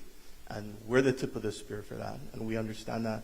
We're going to continue to do what we need to do to make sure all of you are safe, all of your families are safe, all of your children are safe. So thank you for that. Thank you, Chief. Stay. So, but before I bring you up, Roger, real quick, because I want Roger to address part of your first stuff you said, but Krishna, who's the Deputy Managing Director, came up to me and said, this is the benefit of coming to tonight. We're going to put you directly in touch with the right person in the prosecutor's office. Okay. Let's make that contact at that level. Because I can tell you, there's 3 elements. HPD does their job, then we get the prosecutor's office, what goes on there, and then you have the judiciary. It's much more complicated than I thought, but talking to the prosecutors to make sure the follow-up at least gets to the point where you start not talking about crime and punishment is really important. We'll do that. Roger has a few things he wants to say about the front part. I couldn't agree more with what your comments were, that we can do an awful lot with just paint to make our streets safer. And I've had many, many successfuls around the island where we've done that. But I also got to say, you got to approach this with your eyes wide. We have designed projects like you have in some neighborhoods, but they haven't been popular with residents. And that's it's easy to think that you have the best plan in the world, but we take them to the neighborhood boards, we discuss them, they don't always work. And I just put that out there. I'm all for paint. And I think we can do an awful lot for safety. I think many of our roads, we can do a better job of configuring them than they are now, and we can drive the speeds down through just common sense things, putting in parking lanes, putting in turning lanes in the middle of the street. There's many things in our toolbox that we can do. My only caution is, in the years that I haven't been with doing this for an awful long time. I've been in this business a long time, but I have already gone to neighborhoods where we thought we had a great plan, where we've had to pull in our horns a little bit because we ran into too much opposition in the plans. Thank you. Understood. But my theory on it is then you still have the emergency access. You still have 2 lanes of roadway, but just paint in the way. So. All right. Thank you. Thank you. Excellent. Sir.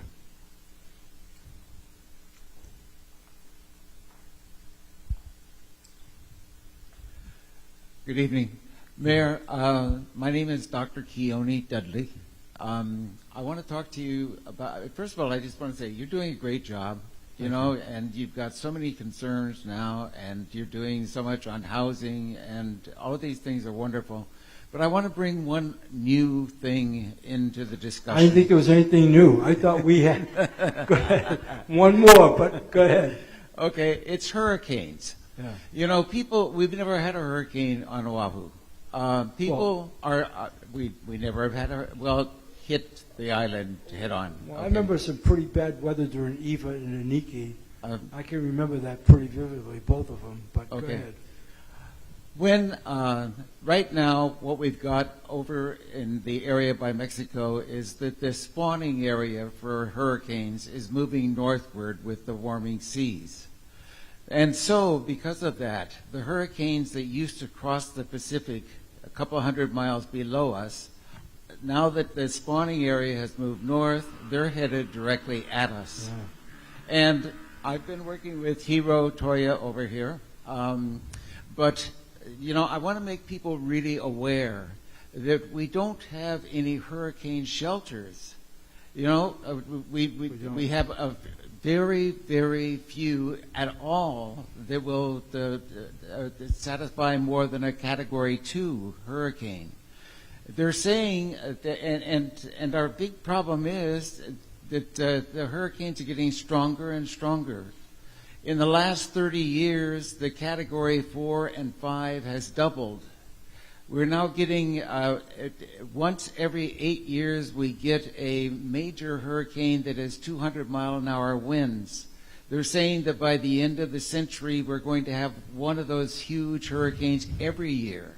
They're saying they're going to be in the Pacific. That's where and that's our area. All of these things are coming, and we're just not prepared. We have 187,000 wooden houses. In a Category 1, many of those will be destroyed. Most of them will have harm to them.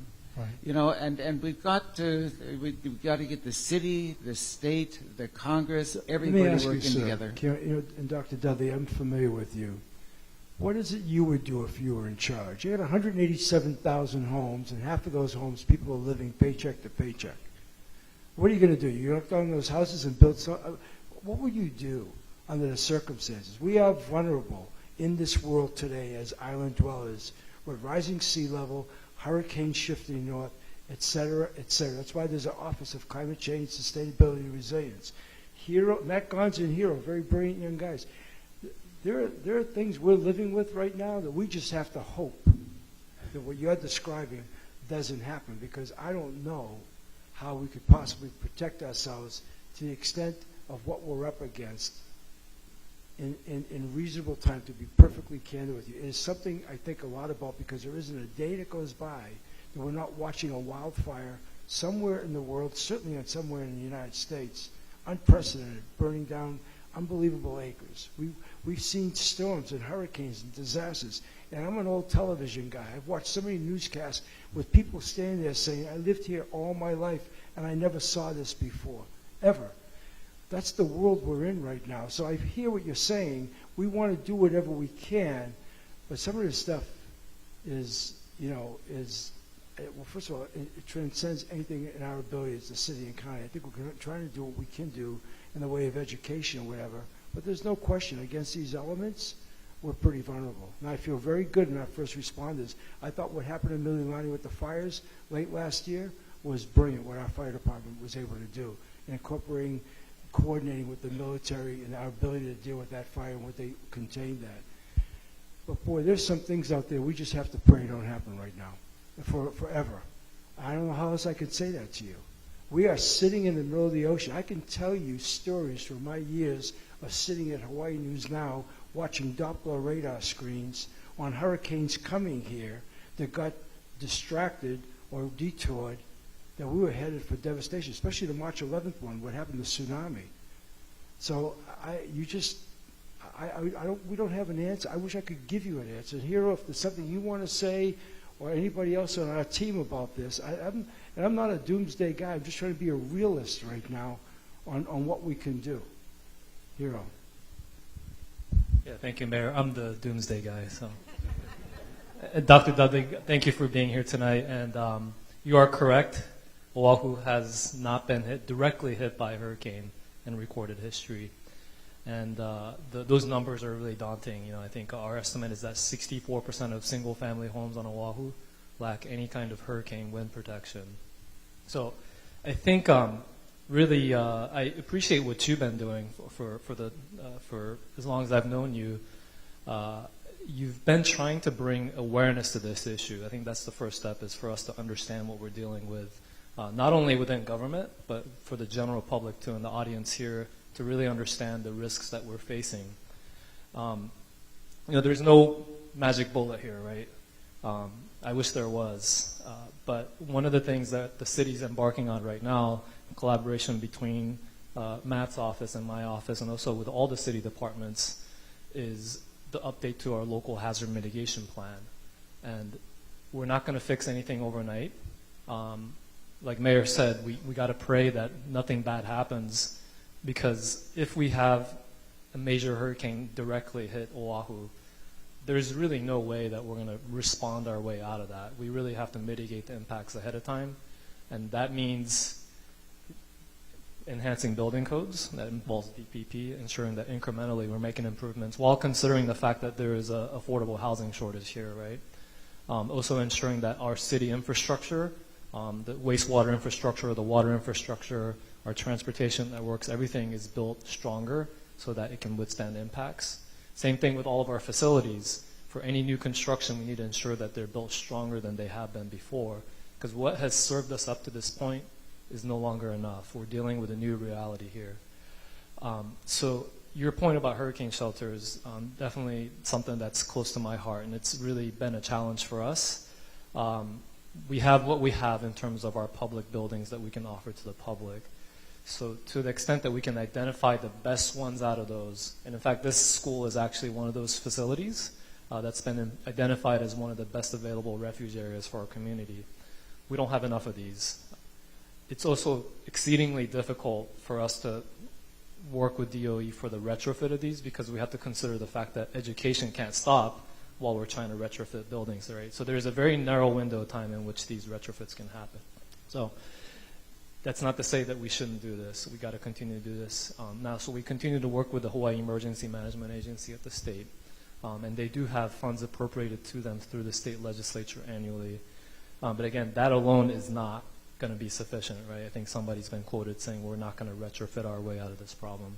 So it takes all these different elements. So building codes, new construction, retrofits, and also for those who can, not everybody's going to be able to do this, but for those who can, to take action for their own homes, to do retrofits to their own homes, add hurricane clips if you don't already have them, figure out window protection. I think you've been working with Dennis Wong from UHC grant to work on your own home as well. But really the awareness, I think, is the first step amongst all of us here at the city and county of Honolulu, also at the state level, and also for the general public. So that's it for me. I just do want to say that today I've been working with Luke Myers, who's the new whatever. And he's aware of billions of dollars that are available in different places that we could capitalize on. I'm just saying we need the city, the county, and the federal to begin to work together. Yes, we need all of it coming together. And please don't get me wrong. It's not like we do nothing. I think Hero could go on. Certainly, if I brought Matt up here, he could go on. And the different things we're doing, and it's just, it's coming at us very fast in the area of the natural stuff that we're dealing with. We're seeing it all over, and I'm just trying to be realist about what we can possibly do and not try to deceive somebody, but we're really aware of that. Okay. Okay, sir. Thank you. And I appreciate all the work you're doing. Thank you. I sincerely mean that. Sir, we've got 12 minutes left. This is going to be real fast. Okay. Jim Souza from 808 Off-Road Racing. This is not a racetrack. It's okay, Jimmy. Go ahead. You guys already answered our question, and I applaud you and Mike for pushing this thing through. Thank you. My question is, I work on heavy equipment, commercial vehicles, and automobiles too. And my question is pertaining to the DMV for registration. Now, I get plenty of customers that they have vehicles like tractors, semis that have been in storage, and they want to bring it back in service. Oh, yeah. And the license plates, they got to pay the back tax. Right. Now, I heard about 8 months ago that you guys was putting one bill together to waive that again. That's news to me. Is that a rumor, or is I that think that may be more of a rumor. Because several years ago, we didn't have to pay. I mean, you can bring a vehicle out and pay the current. And then they went back to the old. I'm going to let Kim handle this, but just so you know, I do a weekly radio show called Ask the Mayor with Rick Kumar. I've been asked this question a lot. There you go. From a lot of people. So I feel like I could just, but we have the benefit of I'm sure there's a lot of people in here running without registration right now. Tell you that. Okay. Yeah, we don't want that for sure. So, right now, the recourse for someone who has not put their vehicle into storage, because when you do that, you have to be paid up, right? Yeah, you surrender the plates. plates. Surrender the plates, right? Officially put it off-road where you're not utilizing the vehicle. Yeah. To take it back out, it needs to go through safety check. Yeah. And you need to, okay. So for anyone that has not paid back taxes, the only recourse is to go to court, right? File an appeal, and only a judge can waive that right now. Okay. So that is what we have told, countless customers who have asked about that. So yeah, I'm not aware of anything that is, we have not submitted any proposal. Yeah, I was told that there was a bill being proposed a while ago, and it hadn't been signed. So. Yeah, I'm not aware of anything, and the city has not proposed that. We're not aware of anything at the legislature either. Because I got a lot of customers that, they have semis and stuff like that trailers that wasn't registered, but nowadays the equipment is so expensive, so they want to bring it back on the road. But when they find out what the tax costs, right. We don't. And then it ends up on the road, and then George got to probably go pick it up with his tow truck. It's double job.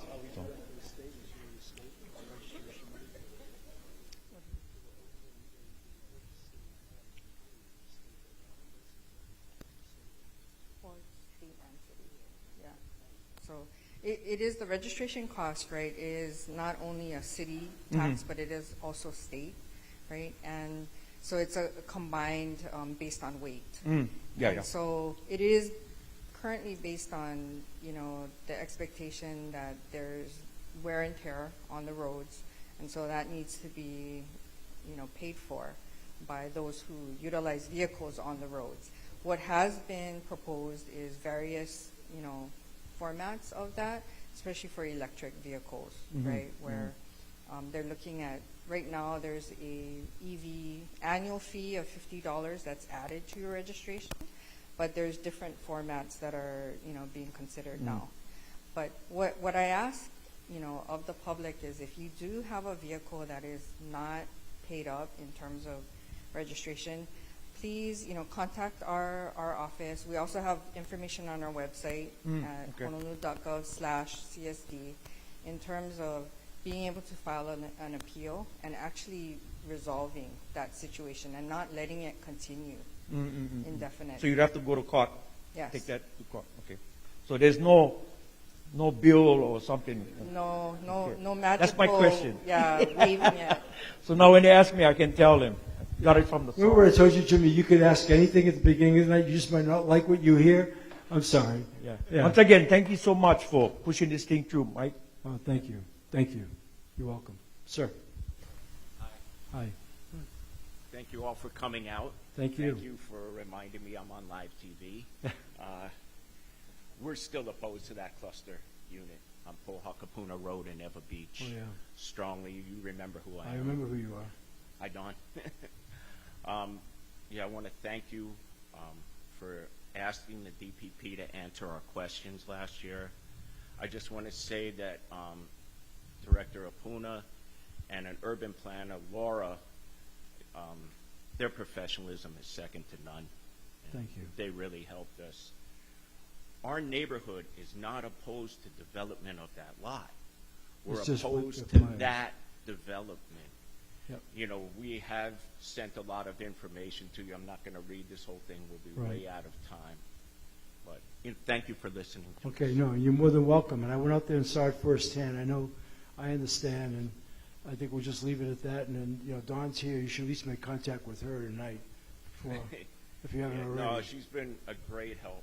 They've been wonderful. Thank you. Well, thank you. Thank I you. appreciate that. Oh, for the community, I have been in touch with Earth Justice, and they recommend that we get our own experts. I showed them like the traffic report and the potential flooding, and the hydrologist was quite concerned about it. So where's Mana? He left? Mana was here. I think he left. I need to cut in on his huli chicken action to raise some money. Okay. We have to hire, so thank you. Okay. All right, thank you. Anyone else? You want to come up? Come on, I'll give you a second chance. We got 5 minutes left, and you were very, very good before, so. Well, I just wanted to follow up on Dr. Dudley. And a while back, maybe a couple of years ago, I had a bill introduced for the Kalealoa Tower. Kalealoa is supposed to be the backup during a disaster for HNL. The tower that's there now is a World War II tower. Our Air National Guard mans it from 6 in the morning to 10 p.m. It's operating on waivers right now because the condition of it is so bad. And the Coast Guard is operating on their own going in and out of it because it's not an instrument-rated airport. And Mazie Hirono had worked on it in 2007 to get funding to build a new tower out there. And, of course, we hit the recession and the funding fell apart. And in speaking to her a couple of years ago, she said it's something that could definitely be done. It's just that we have to go towards it. And I think that if HNL was ever taken out of service, or if we had a disaster, we would need the added capacity of this airport to bring in supplies and things like that. But that tower out there it's done. It's a World War II tower. They can't even see over the tops of the hangars. But that was a follow-up to his. And I think that's something that I think probably it works at a state level, but we have to be aware of it at the city and county level that we need a new tower. We are aware of that, and it's a federal and a state, and perhaps whatever the county can do. Yeah, to your point about wanting a point person, projects like that need a champion. Yes, they really do. So, you look like such a champion to me. You need to do that. I'm telling you, just to answer that straight. There's one of the things you get in touch with in this role, and I speak for all of our team, is issues like this, and so much to be done, stuff that should have been done and hasn't been done, and you can't wave a magic wand, especially in today's world. So sessions like tonight are very helpful for us, and I can promise each and every one of you the things that got set up here tonight, if you're expecting follow-up, there will be follow-up, and we'll do the best that we possibly can. The kinds of stuff, though, right now that Dr. Dudley's talking about, the kind of stuff, if somebody were to say to me, what keeps you up at night, this is the kind of stuff you think about. We talk in the context of public safety being the overarching priority. It's not just about the cops catching the bad guys. It's about stuff like this. And I don't want to be deceptive. We just look at the scale of things, right, and it's unbelievably significant. And so that's where we are. And I work for the 154th, and I work for the DOD, and those guys out there do an incredible job.